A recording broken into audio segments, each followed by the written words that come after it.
Psychology concepts part 2.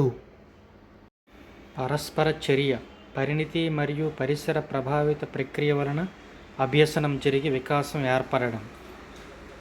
ప్రతిగమనం, జన్యు లక్షణాల క్షీణత వలన తక్కువ స్థాయి లక్షణాలు, పెద్దవారైన వ్యక్తులు చిన్నపిల్లల్లా ప్రవర్తించడం. ప్రజ్ఞ, వ్యక్తి తన పరిసరాలతో ఫలప్రదంగా సర్దుబాటు చేసుకోవడానికి తోడ్పడు సహజ సామర్థ్యం. అమూర్త ఆలోచనలు, గ్రహణ సామర్థ్యం, సమైక్య ఆలోచన. సహజ సామర్థ్యం యాప్టిట్యూడ్, ఇతరుల కంటే వేగంగా, సులువుగా నిర్వహించడానికి తోడ్పడే కారణం. ఏ రంగాల్లో రాణిస్తారో తెలియచేసే అంశం. సృజనాత్మకత క్రియేటివిటీ, నూతన కార్యనిర్మాణం, కొత్తదనాన్ని కనుక్కోవడం, విభిన్న ఆలోచన. సంజ్ఞానాత్మకత కాగ్నిటివ్, జీవి తనను, తన చుట్టూ గల పరిసరాలను అర్థం చేసుకొని అవగాహన చేసుకోవడం.